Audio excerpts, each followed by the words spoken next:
देश में किडनी की बीमारी जो है वो लगातार बढ़ती जा रही है। 10 में से एक व्यक्ति जो है वो किडनी की बीमारी से जूझ रहा है। इसके बारे में आज हम बातचीत करने के लिए पहुंचे हैं कैलाश हॉस्पिटल, जो कि ग्रेटर नोएडा में है। कैलाश हॉस्पिटल के किडनी स्पेशलिस्ट डॉक्टर मोहित गुप्ता हमारे साथ मौजूद हैं। डॉक्टर साहब, मेरा पहला सवाल जो है वो ये है कि किडनी का काम क्या है और इसको हेल्दी रखना हमारे शरीर में क्यों जरूरी है?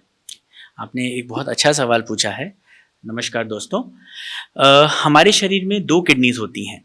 हमारे शरीर की हेल्थ के लिए इन किडनीज का बहुत इम्पोर्टेंट रोल है। किडनीज हमारे शरीर से जो हमारे खून की सफाई के लिए बहुत महत्वपूर्ण काम करती हैं। हमारे शरीर से जो जहरीले पदार्थ हैं जैसे कि यूरिया क्रिएटिनिन, उनकी सफाई करती है। शरीर से एक्स्ट्रा पानी को हटाती है। यहाँ तक कि ब्लड प्रेशर कंट्रोल में भी इनका कंट्रीब्यूशन है और साथ में खून बनाने में भी ये मदद करती हैं। और हमारे शरीर की हड्डियाँ, उनकी मजबूती के लिए भी किडनीज का बहुत महत्वपूर्ण कंट्रीब्यूशन होता है। यदि किडनीज में कमजोरी आ जाए या उनका फंक्शन वीक हो जाए तो हमारे शरीर में बहुत हार्मफुल इफेक्ट्स होते हैं। जैसे कि मैंने आपको बताया, इतनी सारी चीज़ों में किडनीज का कंट्रीब्यूशन है।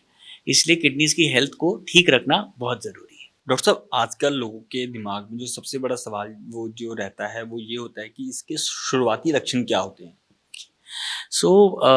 सबसे बड़ी बात यह है कि अक्सर किडनी के जो बीमारी से लक्षण आते हैं वो शुरू की बीमारी में नहीं आते हैं।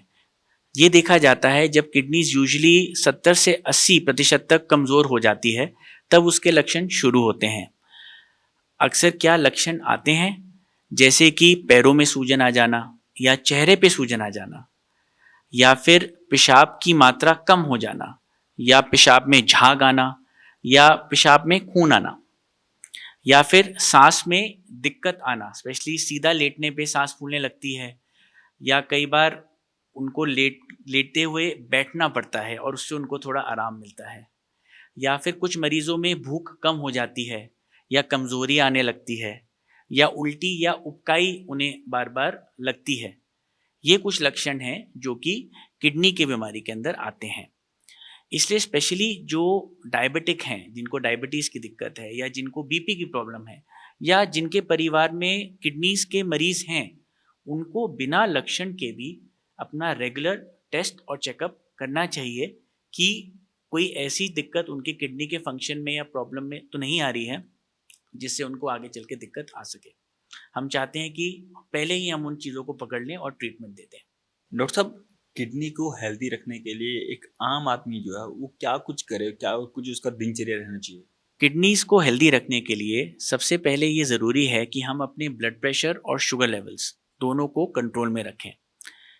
रेगुलर एक्सरसाइज हमारी किडनीज को हेल्दी रखने के लिए बहुत अच्छे से कंट्रीब्यूट करती हैं। स्मोकिंग और तंबाकू से बच के रहें तो अच्छा है।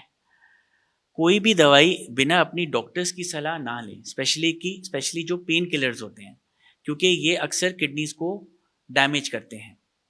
तो ये कुछ छोटी छोटी चीज़ें हैं जो कि किडनीज को हेल्दी रखने में बहुत मदद करती हैं। साथ में रेगुलर अपना बीपी मॉनिटर करें, शुगर लेवल्स को मॉनिटर करें, और साल में कम से कम 1 से 2 बार ज़रूर अपने किडनी के टेस्ट करवाएं ताकि हम किडनी की बीमारी को जल्दी पकड़ सकें।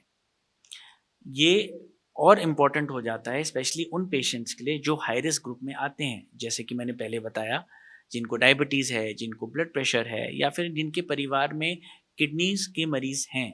उनके लिए ये चेकअप और अनिवार्य है। डॉक्टर साहब, लोगों के मन में एक सवाल बहुत ज़्यादा आता है कि अगर हमें किडनी की बीमारी हो गई है तो क्या हम उससे बच सकते हैं?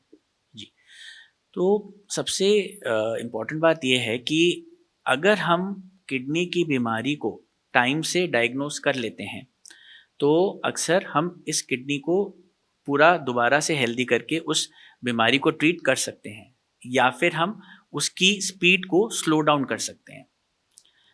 अपने बीपी और शुगर का सही ट्रीटमेंट लेके, एक हेल्दी लाइफस्टाइल अपना के, और रेगुलर हेल्थ चेकअप्स करके हम अपनी किडनी को सुरक्षित रख सकते हैं।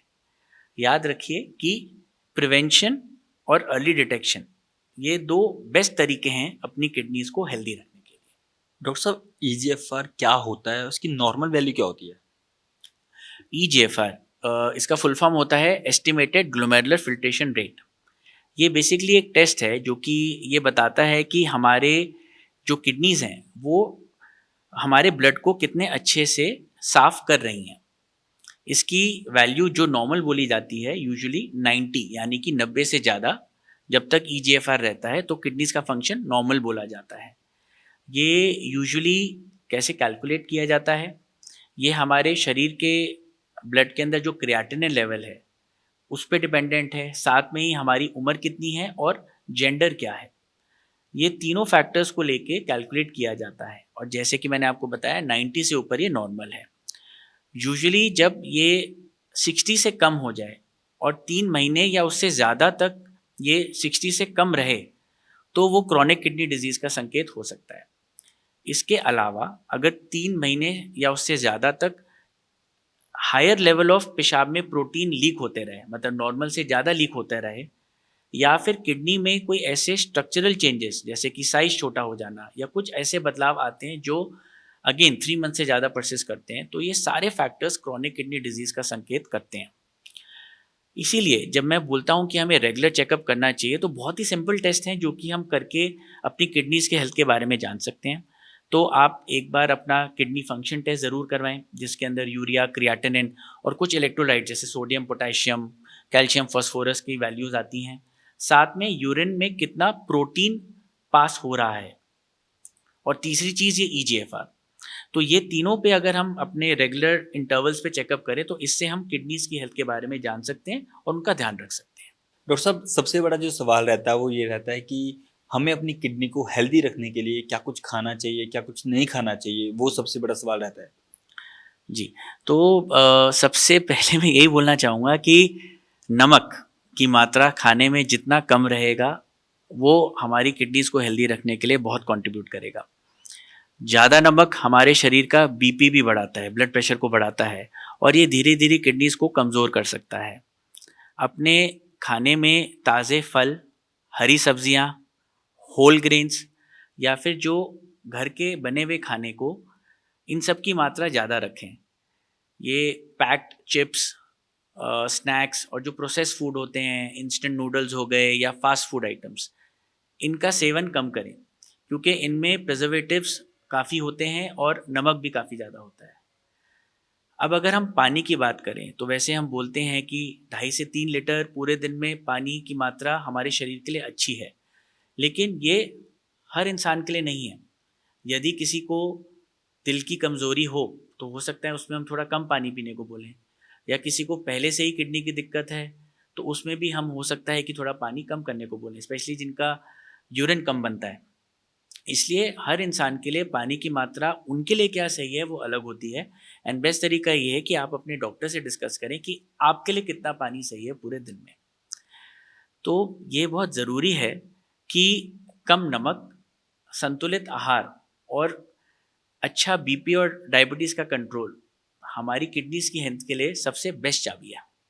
तो ये ज़रूर ध्यान रखें और मुझे यही सबको आश्वासन भी देना है कि इन चीज़ों से आप अपनी किडनीज़ को काफ़ी हेल्दी रख सकते हैं। डॉक्टर साहब, आपने इतने अच्छे से हमें बताया किस तरह से हमें अपनी किडनी को हेल्दी रखना चाहिए।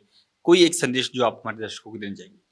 जी, मैं आप सब दर्शकों को यही मैसेज देना चाहूँगा कि दोबारा से यही मैं इम्पोर्टेंस बताना चाहता हूँ कि आप अपनी BP शुगर का कंट्रोल ज़रूर रखें। खाने में जो मैंने कुछ कुछ परहेज़ बताए इनका ध्यान रखें और अपने हेल्थ का रेगुलर चेकअप ज़रूर करें एंड फिज़िकल एक्सरसाइज बहुत ज़रूरी है। इन छोटी छोटी बातों से हम अपनी किडनीज़ को काफ़ी हद तक हेल्दी और ख़ुद को फिट रख सकते हैं। और कभी भी कोई अगर आपकी सेहत में या आपकी ब्लड रिपोर्ट्स के अंदर या यूरिन की रिपोर्ट्स में कोई प्रॉब्लम होती है तो तुरंत अपने किडनी स्पेशलिस्ट से जाके कांटेक्ट करें ताकि हम टाइम से बीमारी को पकड़ के उसका इलाज कर सकें। धन्यवाद। थैंक यू डॉक्टर साहब। तो ये थे हमारे साथ डॉक्टर मोहित गुप्ता, जिन्होंने कितनी खूबसूरती से बताया कि हमें अपनी किडनी को किस तरह से हेल्दी रख सकते हैं। कैमरामैन विनोद चौधरी के साथ मैं संजय दिवाकर, नवोदय टाइम्स, दिल्ली।